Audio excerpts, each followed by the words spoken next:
Halo, pada kesempatan ini saya akan berbagi aksi nyata pada modul 1.4 program guru penggerak, penyampaian pemahaman dan pengalaman penerapan disiplin positif atau diseminasi disiplin positif. Saya Valentin Pratiwi, calon guru penggerak Angkatan 9 Kabupaten Bengkalis. Bapak Jasmiral sebagai fasilitator dan Bapak Muhammad Nur Wahyudi Setiawan sebagai pengajar praktik. Tujuan kegiatan ini adalah membagikan pemahaman dan pengalaman tentang penerapan konsep inti disiplin positif. Bismillahirrahmanirrahim. Assalamualaikum warahmatullahi wabarakatuh. Alhamdulillahirrahmanirrahim. Puji syukur kehadirat Allah Subhanahu wa Ta'ala yang telah memberikan kita limpahan rahmat dan kasih sayangnya serta kesehatan kepada kita semua, sehingga pada hari yang cerah ini kita Bapak Ibu Guru dapat berkumpul di ruangan ini dalam rangka pemaparan tentang diseminasi disiplin positif atau dan penyampaian pemahaman dan pengalaman penerapan budaya positif. Jadi saya mengapresiasi kepada rekan-rekan semua karena telah mau meluangkan waktunya di sela tugas dan tanggung jawabnya sebagai pendidik di sekolah ini. Baiklah, kita mulai saja.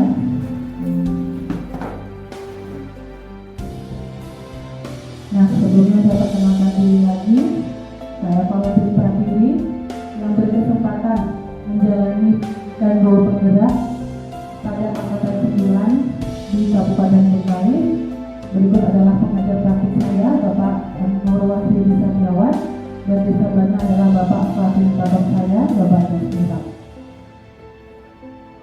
Adapun tujuan kegiatan kita pada hari ini adalah untuk membagikan pemahaman dan juga pengalaman tentang penerapan konsep inti disiplin positif.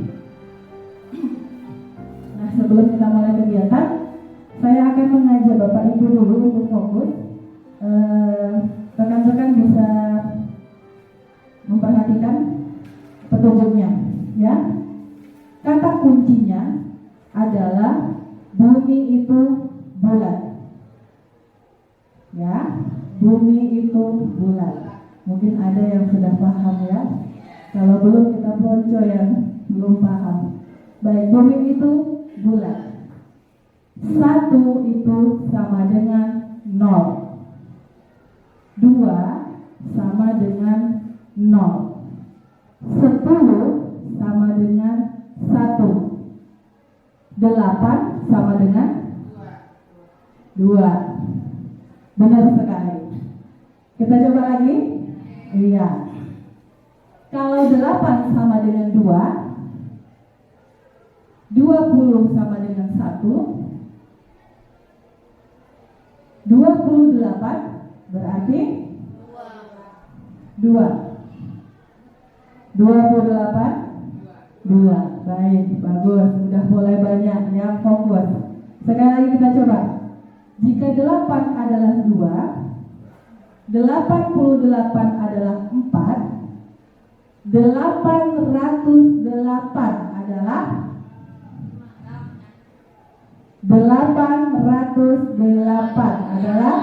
5. Bagus, masih ada yang belum fokus. Guru gimana?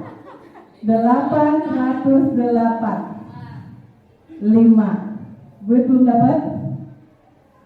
Kata kuncinya bumi itu bulat. 8 itu 2. 1 itu 0. 100 itu 2. 808 berarti 808 5. Coba lihat kalau masih bingung. Iya, cluenya bumi itu bulat. 88 itu 4. 20 itu 1. 880.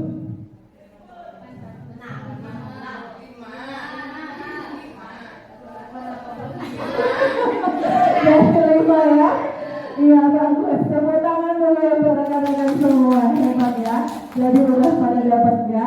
Jadi boleh itu bulat, cari ya bulat bu. Bulat udah paham? 1, 0. Tidak ada. 0 itu 1. 20 yang bulat ada berapa buit? 1. Kalau 80?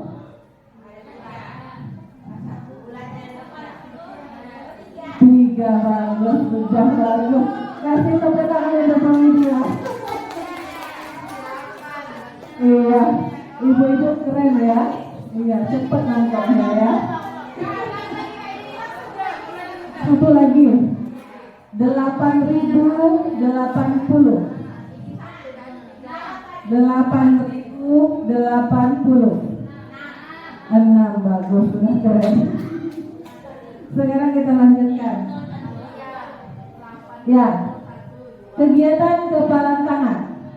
Sekarang ibu-ibu boleh cari teman sebelahnya, ya. Ambil secari kertas kecil, lalu tuliskan sesuatu rahasia yang paling berharga yang tidak boleh diketahui oleh orang lain. Ya, satu rahasia yang paling berharga atau nama orang yang paling ibu sayangi, ya.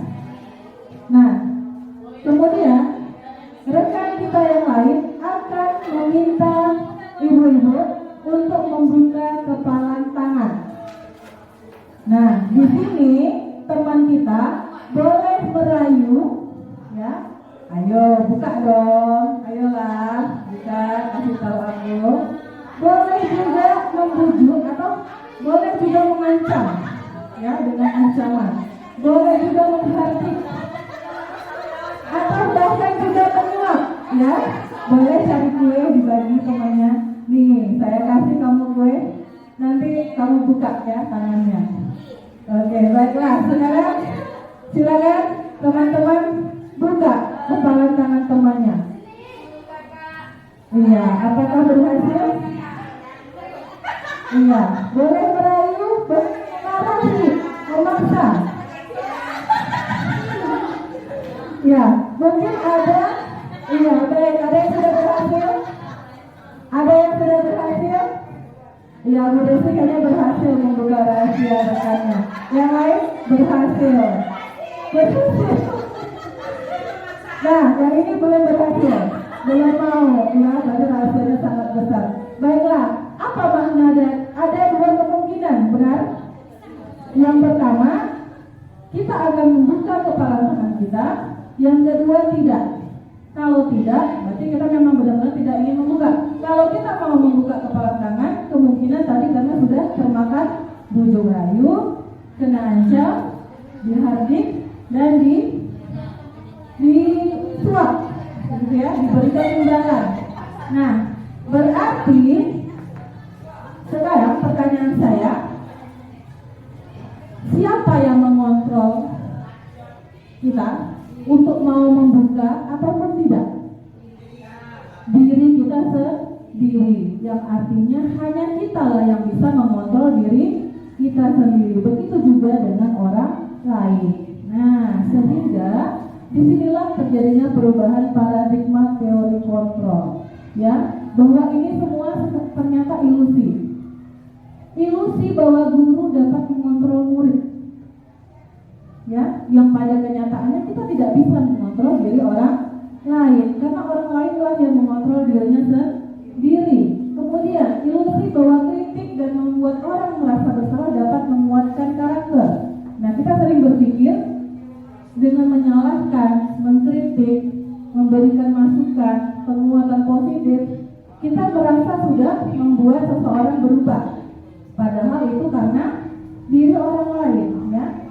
Kemudian ilusi bahwa orang dewasa punya hak untuk memaksa. Kita ini guru sebagai orang dewasa, murid kita anak kecil. Sebenarnya kita tidak punya hak untuk memaksa. ya, karena kembali lagi kepada yang tadi teori kontrol, bahwasanya ini siapa yang mengontrol diri kita adalah diri kita sendiri, bukan orang lain. Nah, sehingga kalau kita melihat teori ini, stimulus respon, nah kita mencoba mengubah agar orang berpandangan sama dengan kita. Ini kalau teori stimulus respon. Jika dilihat dari teori kontrol atau pilihan, kita tidak mengharuskan orang berpikir sama dengan kita, karena orang punya pemikirannya masing-masing, sehingga nih kita yang berusaha memahami pandangan orang lain tentang dunia. Bukan orang harus melihat dunia berdasarkan kacamata kita, tetapi kita melihat dari sudut pandang orang lain juga, ya. Kemudian orang lain bisa mengontrol saya. Sebenarnya hanya diri kita sendiri yang dapat mengontrol, ya. Model berpikir menang kalah. Tetapi pada teori kontrol, win-win solution. Tidak ada yang dirugikan, tidak ada pihak yang dirugikan, baik murid maupun guru ataupun si pelaku ataupun korban dari kesalahan murid-murid kita. Baiklah, sambil berjalan nanti jika ada yang ingin ditanyakan dari rekan-rekan boleh saya persilakan. Kita masuk yaitu disiplin positif. Disiplin diri membuat orang menggali potensinya menuju sebuah tujuan apa yang dia hargai. Nah, budaya kita ya seringkali disiplin itu dilakukan kepada orang lain untuk mendapatkan kepatuhan. Misalnya melalui tata tertib atau peraturan sekolah yang ada di sekolah kita. Kita ingin mereka patuh, maka kita buat mereka disiplin. Nah, ini akan menyebabkan ketidaknyamanan, ya. Bukan karena kita menghargai untuk mencapai tujuan yang mulia itu, tetapi karena kita takut akan hukuman yang akan kita dapatkan. Bukan karena diri kita menghargai diri sendiri ataupun kita punya tujuan. Nah, sehingga jika dilihat dari nilai-nilai kebajikan universal, nilai kebajikan universal ini sifatnya positif. Manusia punya tujuan, kemudian setiap perilaku punya tujuan, mengaitkan nilai-nilai kebajikan yang diyakini seseorang, maka motivasi intriksinya akan terbangun, sehingga menggerakkan motivasi dari dalam untuk mencapai tujuan yang diinginkan. Jadi intinya disiplin positif tadi itu menggerakkan manusia atau seseorang untuk menghargai dirinya dan mencapai tujuannya melalui nilai-nilai kebajikan yang diyakini, ya. Nah, kita kembali lagi kepada kurikulum kita ya rekan-rekan. Pada kurikulum Merdeka, nilai kebajikan apa yang ada? Mari kita mengacu pada profil pelajar Pancasila. Yang pertama, beriman dan bertakwa, benar, berakhlak mulia. Selanjutnya, berkebinekaan global, bergotong royong, kreatif. Boleh, ayo kita nyanyikan ya untuk tambah semangat ya. Iya, mari kita nyanyikan lagu profil pelajar Pancasila. 1, 2, 3. Pelajar Pancasila Beriman dan bertakwa pada Tuhan Yang Esa. dan berakhlak mulia, berkebinekaan global, gotong royong mandiri, kreatif dan bernalar fikir. Keren, tepuk tangan untuk kita semua ya. Ternyata tidak hanya murid ya, kita saja sebagai guru ketika mengikuti pelatihan ataupun seminar, ketika dibawakan permainan-permainan ataupun juga seperti tadi ice breaking, menyanyi, permainan kecil ya, akan meningkatkan motivasi kita untuk terus fokus belajar. Nah, mungkin juga bisa mulai teman-teman terapkan di kelas. Mulai hari ini boleh mencoba searching di Google, di YouTube, di TikTok, itu banyak sekali tontonan yang bisa kita coba ya, karena disediakan. Saya sendiri juga mengadopsi dari media sosial. Materi berikutnya motivasi, hukuman, konsekuensi dan restitusi. Nah, ini dia. motivasi perilaku manusia. Ya, kita tahu motivasi tadi adalah sesuatu yang muncul. Berarti apa? Kemauan untuk melakukan sesuatu. Nah, umumnya dia dibagi dalam 3 kelompok. Mengapa seseorang mau melakukan sesuatu? Yang pertama adalah untuk menghindari ketidaknyamanan atau hukuman. Nah, biasanya berpikiran seperti ini. Kita dan mereka akan berpikir seperti ini. Apa ya yang akan terjadi kalau saya tidak melakukan itu? Kalau saya terlambat? Nah, jadi motivasinya karena kita takut akan tidak nyaman karena dihukum. Kedua, untuk mendapatkan imbalan dari orang lain atau institusi. Yang kita pikirkan kalau kita melakukan sesuatu adalah apa ya yang akan saya dapatkan apabila saya menuruti aturan. Selanjutnya, untuk menghargai diri sendiri. Yang dipikirkan adalah saya akan menjadi orang seperti apa apabila saya melakukan sesuatu tindakan ataupun menuruti sebuah tata tertib atau aturan. Nah, sehingga bila dilihat untuk menghindari ketidaknyamanan hukuman, ini motivasinya berasal dari mana? Dari dalam diri atau dari luar? Dari luar, karena ada takut hukuman atau tata tertib. Lalu berikutnya, untuk mendapatkan imbalan, ini dari mana motivasinya? Dari luar juga. Bagaimana dengan menghargai diri sendiri? Ini berasal dari dalam diri. Nah, sekarang kalau kita melihat lagi ke belakang, praktik kita mengajar selama ini, saya pribadi juga merefleksi diri. Bagaimana menurut rekan-rekan? Apakah murid kita melakukan sesuatu untuk menghindari hukuman atau mendapatkan imbalan, atau memang untuk menghargai dirinya sendiri? Karena hukuman ya Bu Nora ya. Iya, saya pun merasa juga demikian bahwa selama ini anak-anak sebagian besar untuk menghindari supaya jangan dihukum, merasa tidak nyaman sehingga mereka tertib. Jarang sekali kita jumpai karena keinginan dari dalam dirinya. Begitupun juga kita guru, ya. Kadang-kadang kita melakukan karena yang ini, kadang karena ini. Tapi mana yang terbaik? Yang ini ya, dari diri sendiri. Iya. Teman-teman ini udah keren banget. Saya biasanya cuma ngarahkan aja ya, karena udah sama pemikiran kita ternyata. Nah, ini ada lembar kerja. Rekan-rekan diminta untuk mengidentifikasi motivasi berikut ini berasal dari mana. Hadir di sekolah tepat waktu karena takut kena poin. Kira-kira masuk motivasi intrinsik atau ekstrinsik? Ekstrinsik, baik. Karena takut kena poin. Murid TK berbaris rapi dan antri saat akan masuk kelas karena akan mendapatkan hadiah permen dari guru. Ekstrinsik juga karena masih ada embel-embel. Memperhatikan guru menjelaskan karena ingin memahami materi. Ekstrinsik, tepat sekali. Baiklah, kita lanjutkan. Nah, masih berkaitan sama motivasi dan konsekuensi.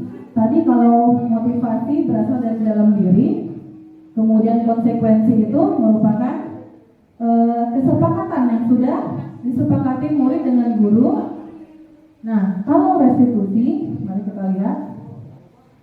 Restitusi merupakan proses menciptakan kondisi bagi murid untuk memperbaiki kesalahan mereka, sehingga mereka dapat kembali kepada kelompok mereka dengan karakter yang lebih kuat.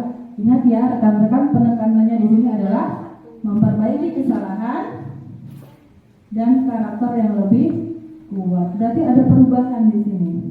Dari kesalahan tadi akan terbentuk karakter yang lebih baik lagi. Nah, bagaimana restitusi itu? Kolaboratif antara murid dengan guru untuk mencari solusi masalahnya. Ketika murid kita mengalami permasalahan, kita akan berkolaborasi, ya.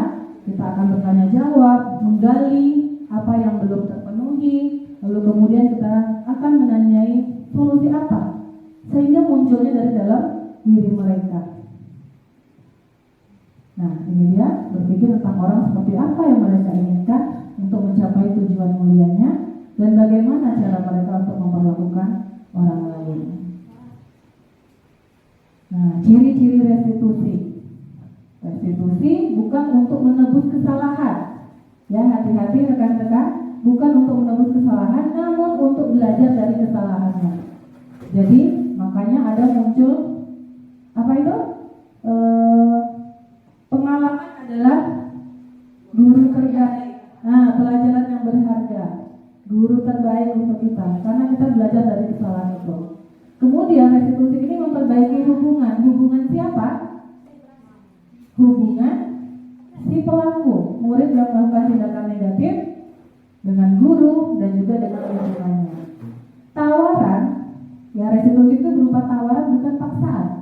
Kalau tadi kita bicara hukuman itu kesannya memaksa, itu muncul dari guru. Nah, kalau tawaran berarti ada pilihan dan murid yang menentukan. Kemudian restitusi menuntun untuk melihat ke dalam diri. Kita selami murid kita. Mengapa kamu melakukan itu? Pasti ada alasan. Lalu seharusnya kamu menjadi murid yang seperti apa? Nah, dia akan menilai dirinya sendiri, ya. Restitusi adalah cara yang paling baik. Fokus pada karakter, bukan tindakannya. Jadi kalau kita menghukum, kita seringkali fokus pada tindakan kamu salah, sehingga dia dihukum. Sementara kalau menggunakan restitusi, karakternya yang kita bentuk dulu. Karena dia fokus pada solusi. Yang tadi sudah dijelaskan sebelumnya, solusi itu muncul dari dalam diri, sehingga ada motivasi intrinsiknya muncul di sana.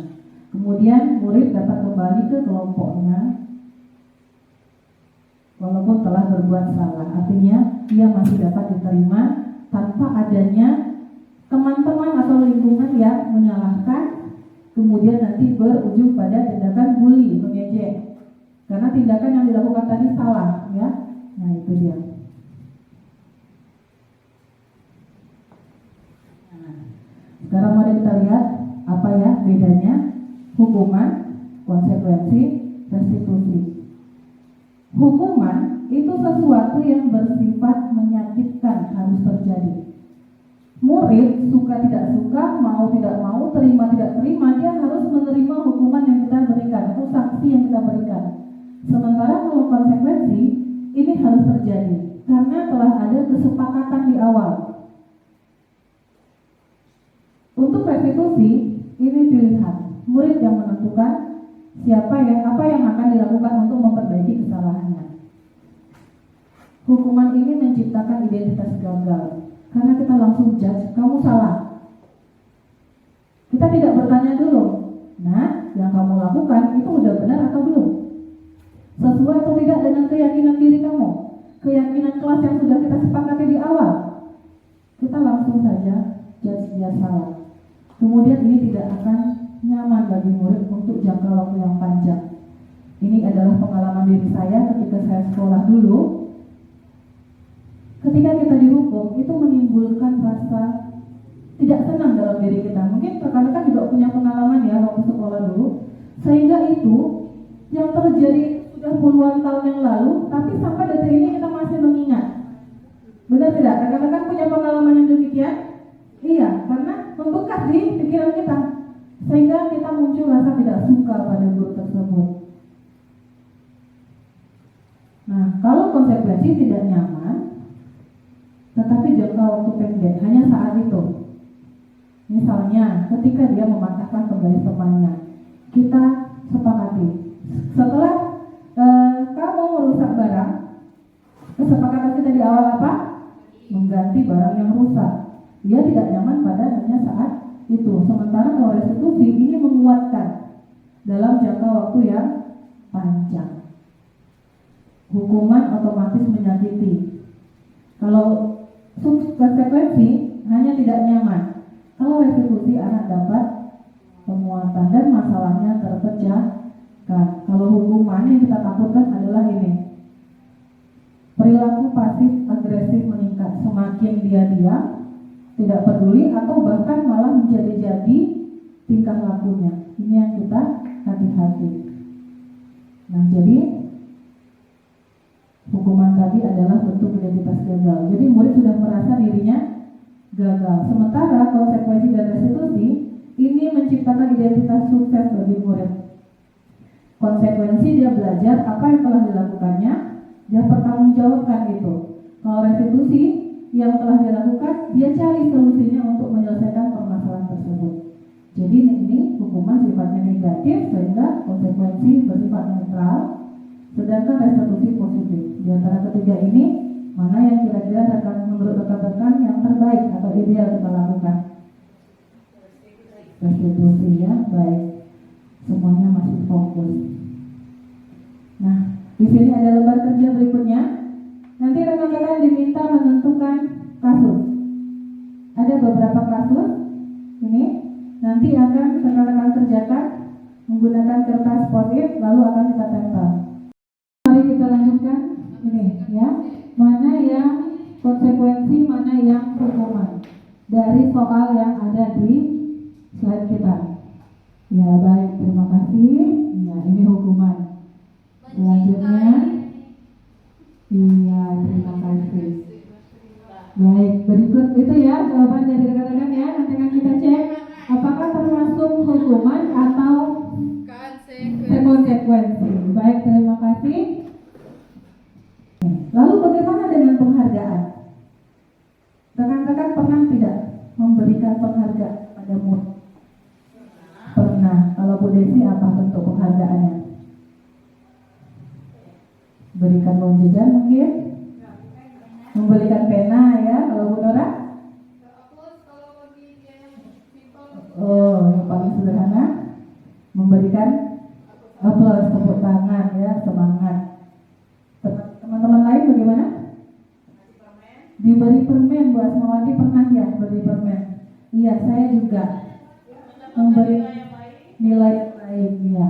Benar. Nah, itu bentuk penghargaan, baik berupa barang maupun kata-kata ya, ucapan ya. Nah, ternyata setelah saya mempelajari ini pada modul 1.4 dalam pendidikan guru penggerak, ternyata penghargaan ini tidak berdampak positif. Kenapa begitu, Mistiri? Nah, kita lihat penghargaan ini jika dilihat dalam jangka pendek, memang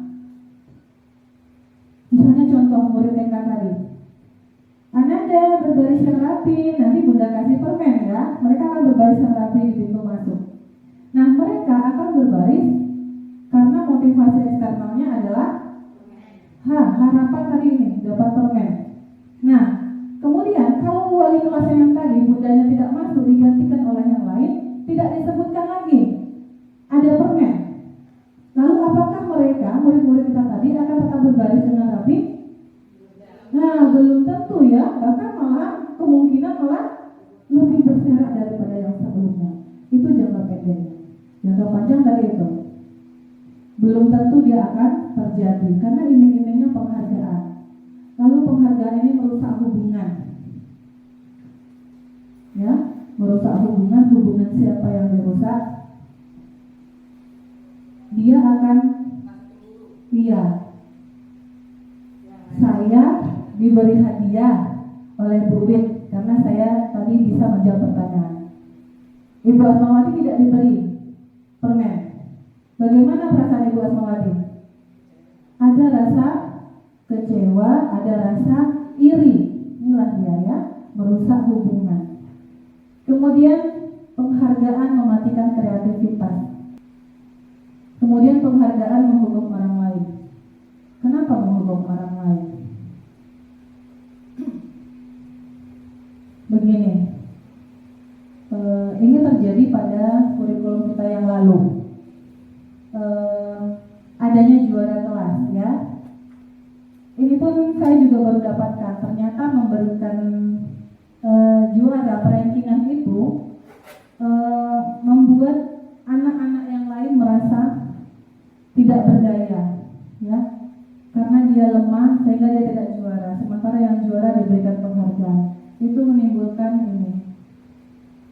menghukum dari orang lain. Kamu tidak bagus, kamu tidak hebat, sehingga kamu tidak dapat penghargaannya.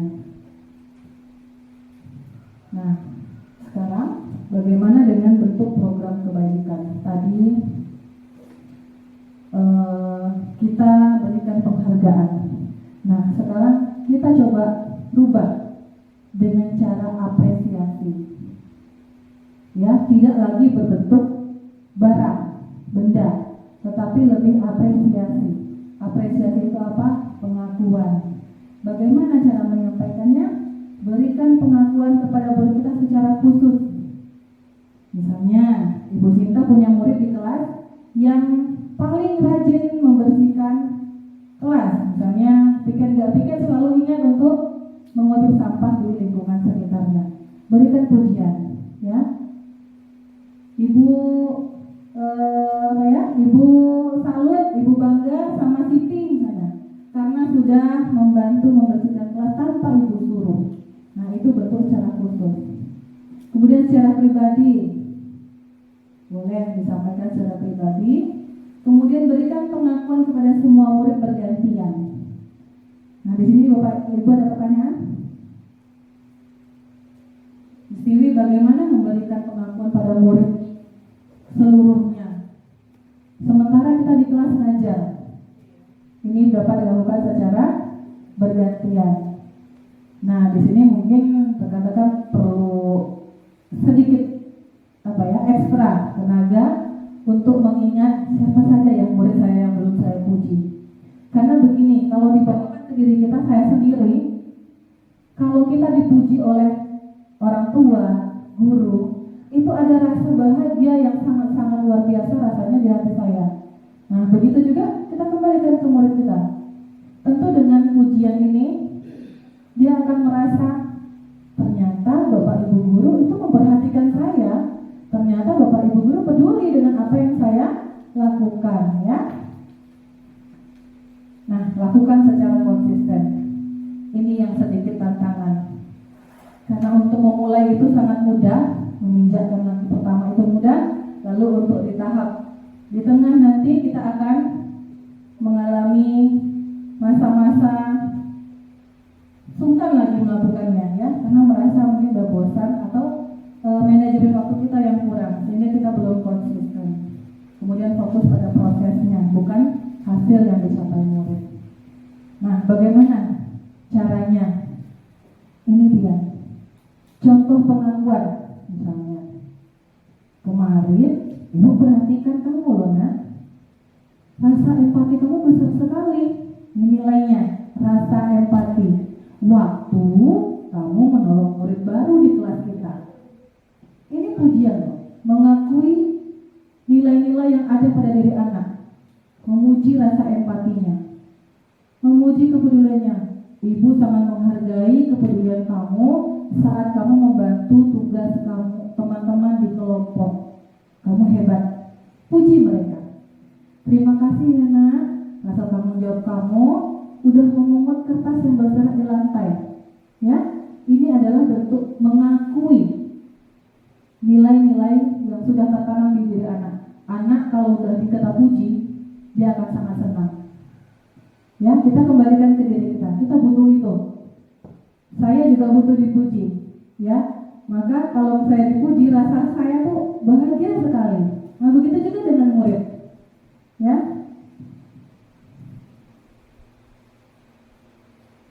Nah, ini lagi. Tadi kita bicara motivasi, bicara tentang hukuman, bicara tentang sanksi, konsekuensi. Lalu bagaimana menerapkannya di kelas atau di lingkungan sekolah kita? Mari kita bahas keyakinan kelas. Istiwi, kenapa sih gak peraturan aja? Kenapa harus keyakinan kelas? Mari kita lihat berikut ini. Mengapa kita memiliki peraturan harus menggunakan helm bila mengendarai kendaraan roda 2? Ini peraturan, pakai helm saat mengendarai. Ini kita mau menggunakan helm, kalau melihat peraturan, yang kita takutkan ini apa? Sanksi. Nah, benar. benar Bunda Jora, sanksi razia kena tilang. Berarti motivasi yang muncul itu karena dari luar, ya. Sehingga makanya kita sebut dengan keyakinan. Apa sih keyakinan? Nah, keyakinan kelas itu dia akan mendukung motivasi intrinsik dari dalam diri. Karena dia merupakan kesepakatan yang diyakini nilai-nilai itu kita jaga, kita pelihara, dan kita laksanakan di kelas secara bersama-sama. Kembali ke nilai-nilai keyakinan yang menggerakkan seseorang daripada ia mentaati peraturan. Nah, akan berbeda hasilnya jika seseorang takut melakukan tindakan karena takut untuk dihukum atau hanya menaati peraturan dibanding dengan munculnya kesadaran diri. Oh, saya lakukan karena ini harus, karena saya butuh. Ya, itu akan sangat berbeda hasilnya. Ini mungkin tidak mudah, tetapi bisa kita laksanakan secara perlahan dan bersama-sama. Bagaimana menyalakannya? Nah, berikut adalah proses saat saya pernah membuat keyakinan kelas. Ya, di sini murid diajak bersama-sama apa saja yang akan dibahas. Jadi nanti ada urutannya, nanti akan saya sampaikan. Kemudian boleh meminta muridnya menuliskan dan nanti muncullah ini, ya, kesepakatan atau keyakinan kelas.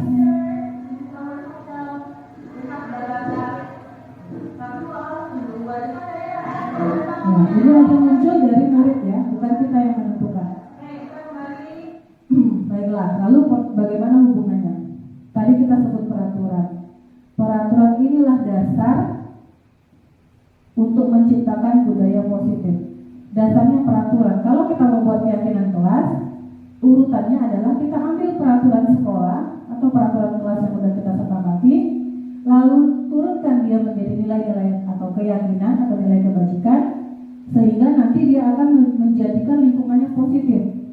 Kalau lingkungan kita sudah positif, murid-murid sudah tertib karena kesadaran diri sendiri, ia berperilaku positif, kemudian ia disiplin, ia mengerjakan tugas, ia aktif berpartisipasi, ia fokus dalam pembelajaran, ia akan memunculkan budaya positif.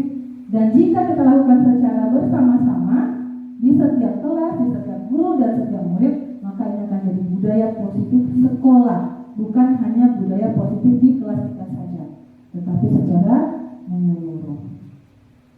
Nah, ini berikut adalah langkah-langkah pembentukan keyakinan sekolah atau keyakinan kelas. Persilahkan warga sekolah atau murid-murid bercurah pendapat. Apa yang disepakati? Kemudian catat masukannya di papan tulis atau di kertas. Kemudian susun keyakinan, ganti kalimat negatif menjadi kalimat positif. Misalnya, jangan berlari di kelas atau koridor. Ada kata kalimat negatif, jangan berlari, ganti dengan berjalanlah di kelas atau koridor. Ini kan seringkali terjadi anak-anak kita lari-lari sehingga mengganggu kelas lain. Tinjau lagi yang sudah dicatat, sepakati peraturannya, apakah sudah menemukan nilai kebajikan atau keyakinan. Kemudian tinjau ulang secara bersama-sama, lakukan. Nah, jumlahnya tidak banyak ya, rekan-rekan, hanya sekitar 3 sampai 7 keyakinan saja. Karena kalau terlalu banyak dia akan sulit mengingat. Jadi bisa nanti rekan-rekan buat, praktekkan di kelas masing-masing, dituliskan ya, boleh dicetak atau di murid yang menggambarkan sendiri sehingga mereka ingat. Jadi makanya tidak perlu banyak. Dan terlebih saat ini kita sedang memulai, sehingga kita coba sedikit-sedikit. Kalau semua kelas melakukan ini, insya Allah nanti akan terwujud. Walaupun ini mungkin butuh tantangan ya bagi kita guru dan murid melihat perilaku murid kita saat ini luar biasa. Ya, dibuat, setujui, tanda tangani keyakinan, letakkan di dinding atau di tempat yang mudah dilihat. Nah, ini contoh keyakinan kelas. Ini kalau murid SD kelas 1 bahasanya begini ya teman-teman. Setiap anggota kelas perlu belajar, perlu senang, perlu melakukan tugas. Ini kalau kelas tinggi. Selalu bersikap positif, senantiasa menjadi diri terbaik. Ini untuk kelas SMP. hormat. Ini nilai keyakinannya. Bagaimana standarnya? Kami meyakini bahwa sangat penting untuk menghormati semua orang dan barang milik orang lain. Nah, hormat di sini nanti banyak cabang-cabangnya. Hormat itu kepada sesama, guru, orang tua, tamu, kemudian barang-barang milik orang lain. Kita juga tetap harus menghargai. Ketika meminjam, menggunakan barang teman, pinjam terlebih dahulu, jangan sembarang sentuh, sembarang pakai. Di sini penanaman nilai-nilai keyakinannya. Bekerja, diterima ini hanya contoh ya, teman-teman. Nah, sekarang manakah yang merupakan keyakinan untuk kita bunyikan dalam keyakinan kelas yang akan kita buat nanti? Apakah yang A atau yang B? Murid hadir tepat waktu atau kami menyadari disiplin itu penting? Nah, benar ya, Bu Sita. Kami menyadari disiplin itu penting. Kami murid yang mencintai kebersihan atau menjaga kebersihan kelas? Benar sekali. Aktif dalam pembelajaran atau kami murid yang semangat belajar? Yang begini terasa lebih dekat dengan anak karena kita pakai bahasa yang indah, ya. Kalau begini dia harus memikirkan lagi apa saja terkait dengan aktif dalam pembelajaran. Ini dia terbayang, oh harus aktif, harus semangat. Nah, ini tadi urutan membuat keyakinan kelas ya. Angkat peraturan kelas atau sekolah, ubah jadi kalimat positif, tentukan nilai kebajikan, gunakan tabel Y dan tabel T. Seperti apa Miss Dewi, tabel T dan tabel Y? Ini tabel Y.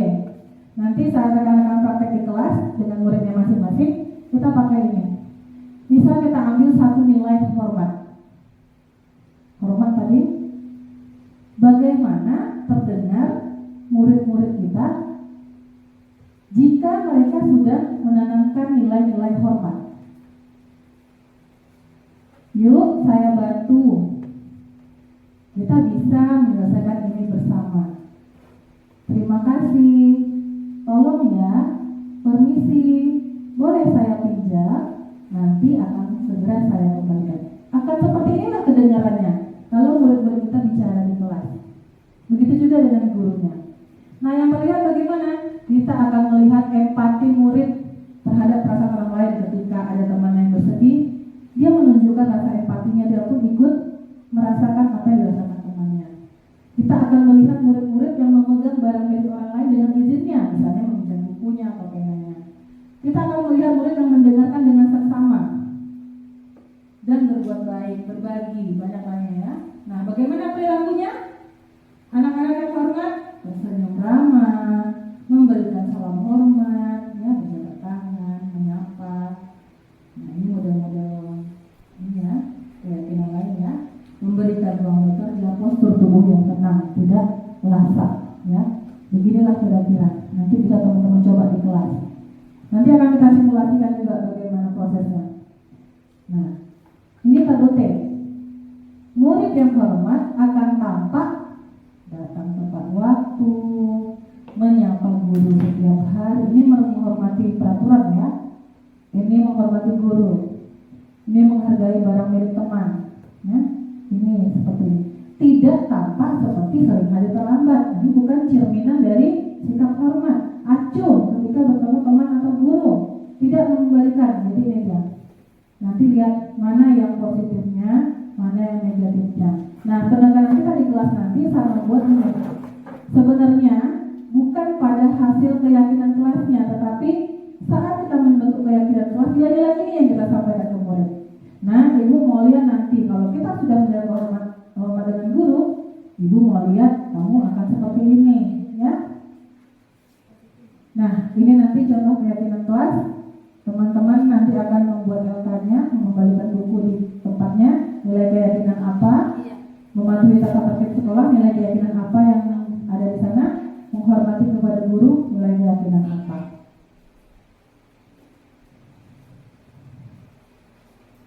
Nah, kita lihat dulu. Mengembalikan buku di tempatnya. Kira-kira nilai apa yang ada di sini?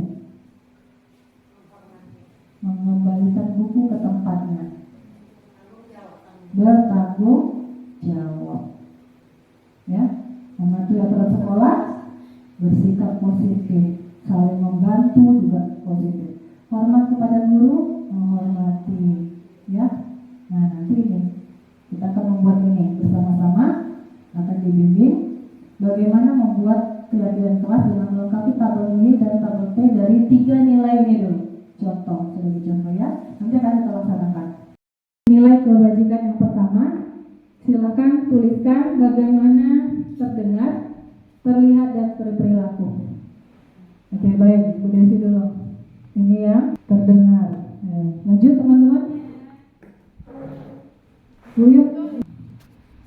Ya, selanjutnya. Nah, yang berperilaku bagaimana perilaku murid kita? Dari nilai kedisiplinan.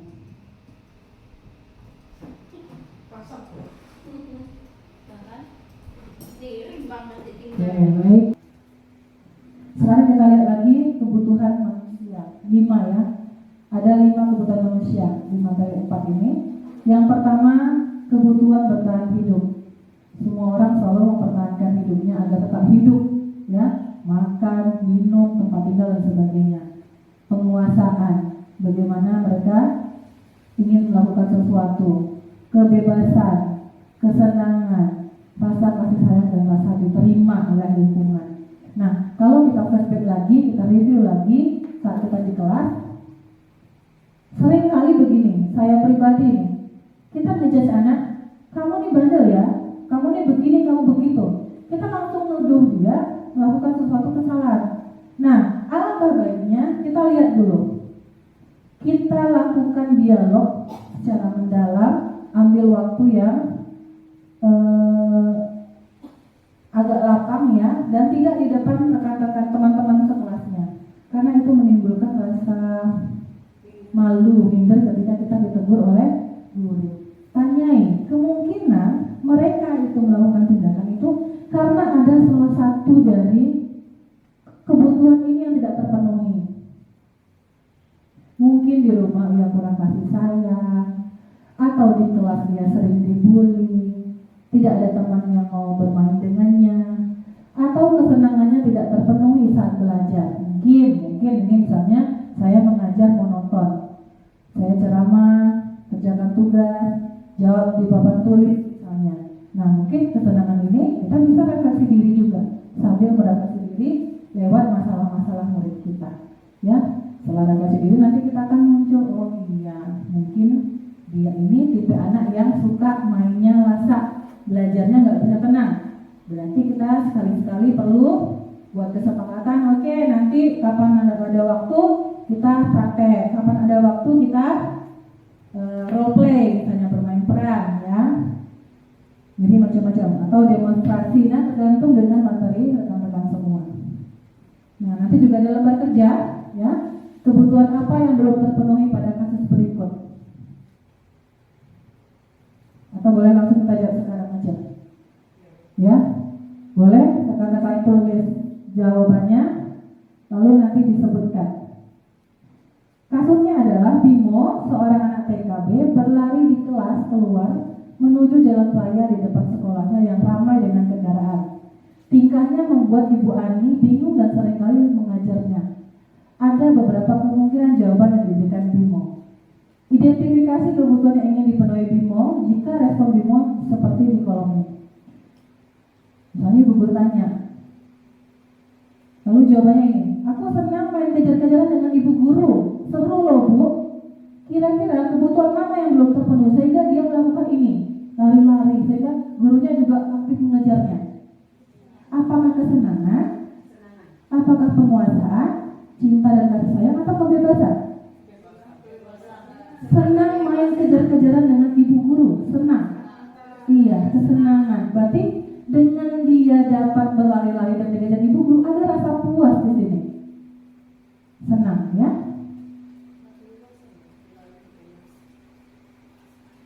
Berikut, Dinda seorang anak kelas 3 SD begitu tiba sampai rumah, menangis dan mengadu pada ibu bahwa dia benci pada Ibu Rani gurunya. Ini jawabannya. Ibu guru tidak menyapaku hari ini, padahal aku pakai jepit rambut baru loh. Iya Bu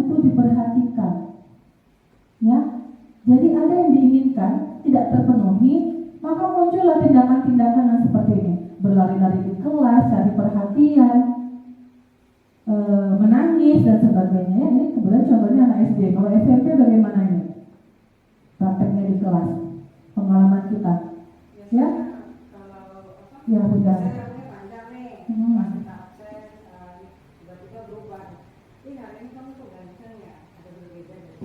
Oh, ada yang berbeda dari biasanya. Ya. Jadi dia ingin dipuji begitu ya. Atau kadang anak-anak yang suka nempel-nempel sama kita, itu dia butuh perhatian kita. Yang seringnya kita temui itu malah negatif. Itu yang menjadi tugas kita bersama. Ya. Selanjutnya ada 5 posisi kontrol. Ada penghukum, pembuat merasa bersalah, teman, pemantau, dan manajer. Mari kita cek.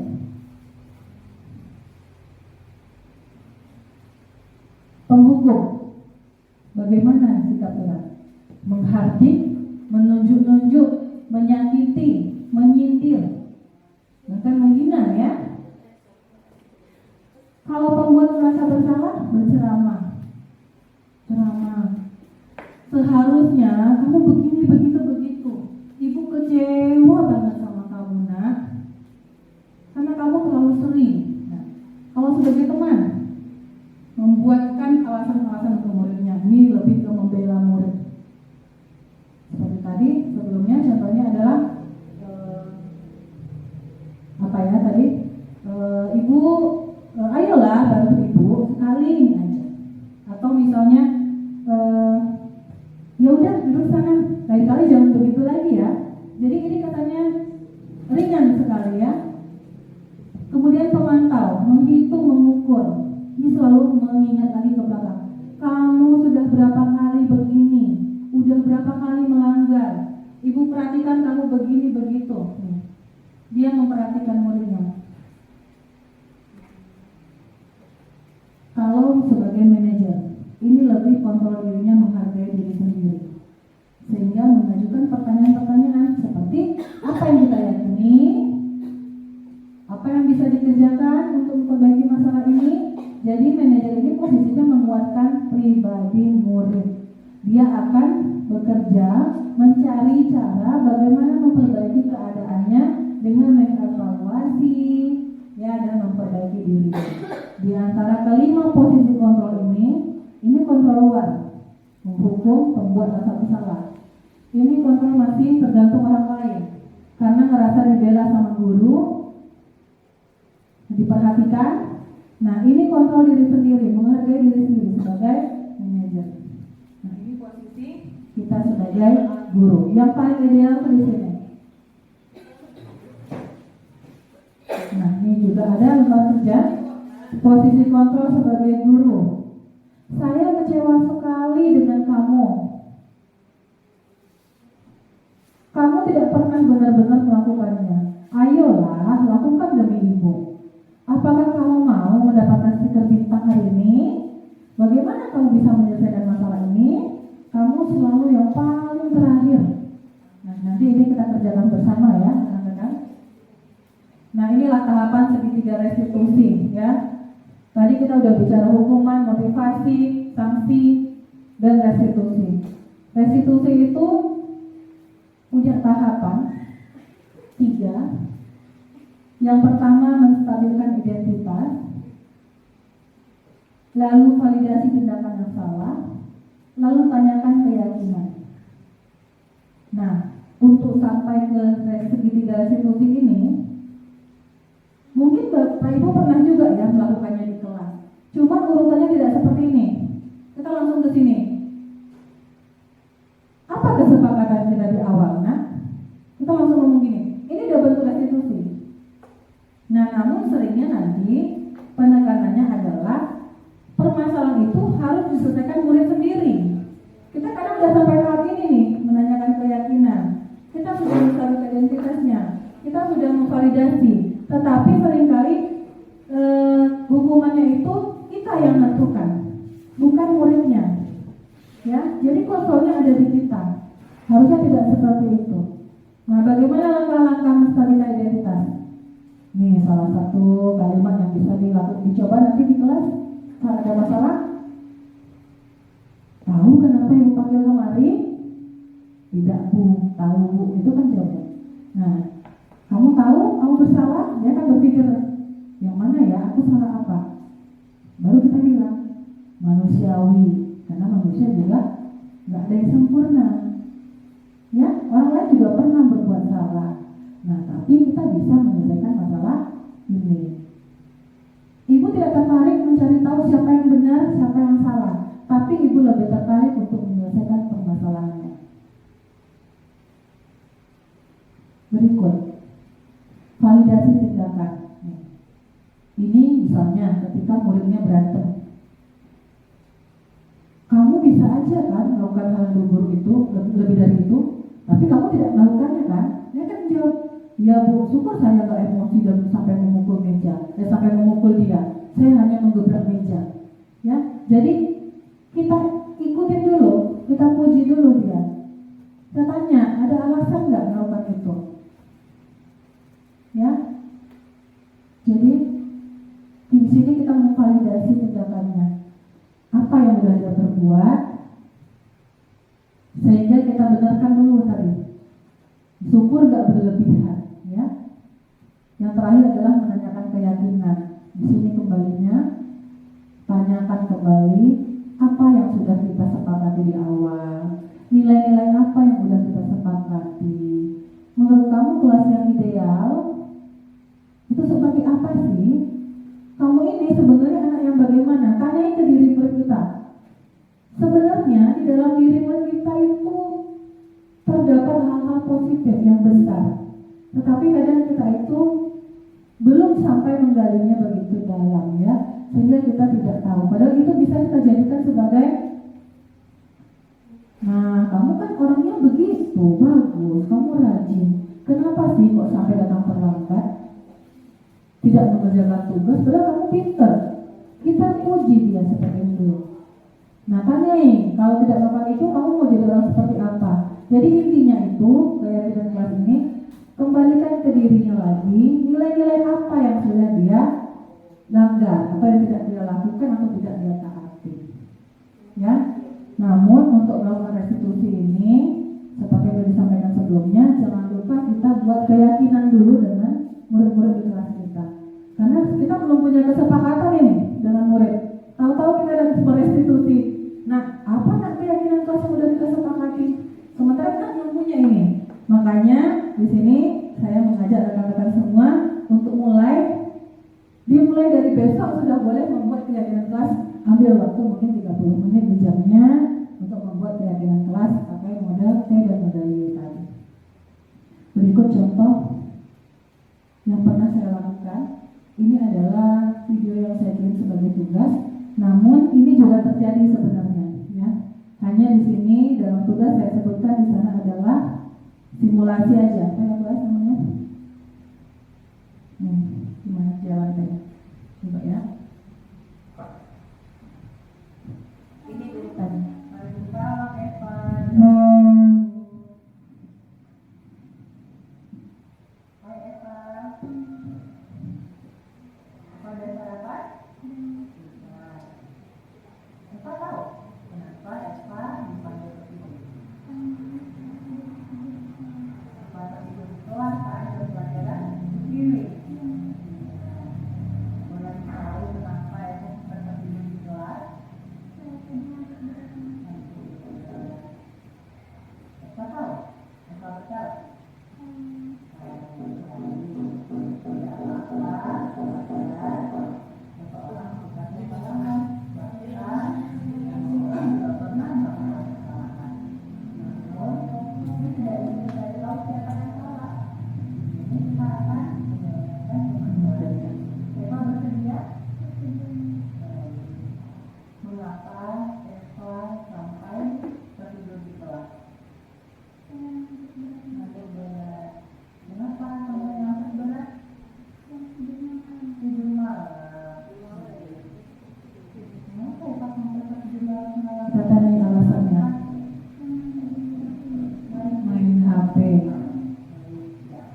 dan kurang belajar. Kita menyadari kesalahan apa? Nah, sekarang nanti kita pindah ke yang kelas apa berbeda? Bagus sekali. Baiklah, bagaimana kita memperbaiki masalah ini?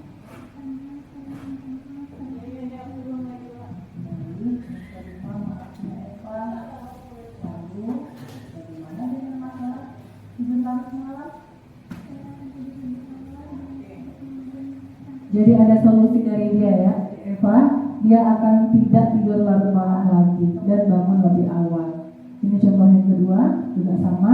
Siswa mencari baju temannya, dilakukan restitusi yang sama. Berikut kita akan mensimulasikan bagaimana menerapkan segitiga restitusi. Riko selalu terlambat datang sekolah. Ketika ditanya oleh guru piket, Riko beralasan terlambat bangun tidur. Setelah guru piket bertanya, Riko larut malam tidurnya karena bermain game online. Nanti rekan-rekan diminta untuk mensimulasikan, mencoba bagaimana menyelesaikan permasalahan ini dengan penerapan segitiga restitusi dengan kasus yang ada. Eva tahu nggak kesalahan apa yang dilakukan?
Kasih tepuk tangan dong teman-teman.